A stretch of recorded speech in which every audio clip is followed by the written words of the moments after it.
Сәлеметсіздер ме балалар? Бүгін біз сіздермен 4-90-ға арналған есептерді шешу тәсілдері бөлімі бойынша жиынтық бағалауды орындаймыз. Орындау уақыты 20 минут. Балалар, бірінші тапсырмаға назар аударыңыздар. Есепті шығар.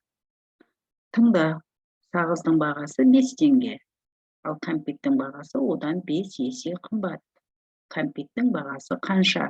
Міне балалар, көріп тұрғандарыңыздай, демек енді біз не істейміз?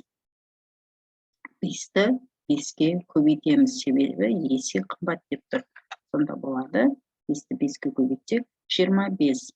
Әрине мына жерге сіздер балалар есептің шартын құрып, өрнектің мәнін табатын боласыздар. Келесі екінші тапсырмада есепке кері есеп құрастыр және оны шығар дейді. Демек енді бұл жерде мына есепке, осы есепке кері есеп құрастырамыз.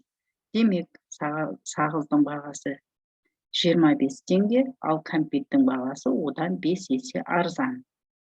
Кәмпиттің бағасы қанша? Деп түсек болады балалар. Немесе кәмпиттің бағасы 25 теңге, ал сағыздың бағасы одан 5 есе арзан деп те құрсақ болады. Демек енді есе арзан деп тұрғаннан кейін 25-ті не істейміз? 5-ке бөлеміз. Сонда ол 5-ке тең болады екен. Бұл жерде де балалар есептің шартын және жауабын жазуларыңыз қажет.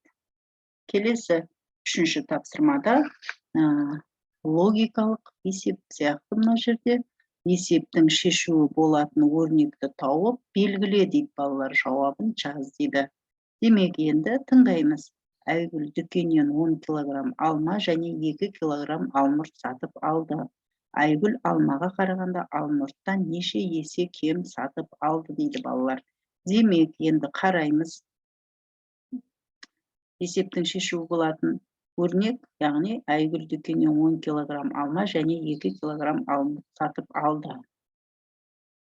Бұл жерде мынау 2 килограммды қосамыз 10 килограммға. Не осы болады. Келесі, енді Айгүл алмаға қарағанда алмұртты неше есе кем сатып алды. Демек, есе кем болса бөлеміз. 10 килограммды 2-ге бөлеміз. Сонда 5 килограмм есе кем сатып алған екен балалар. Жауабы міне осылай. Балалар, біз бұл тапсырмаларды орындай отырып, барлығы 10 балл жазуымыз қажет.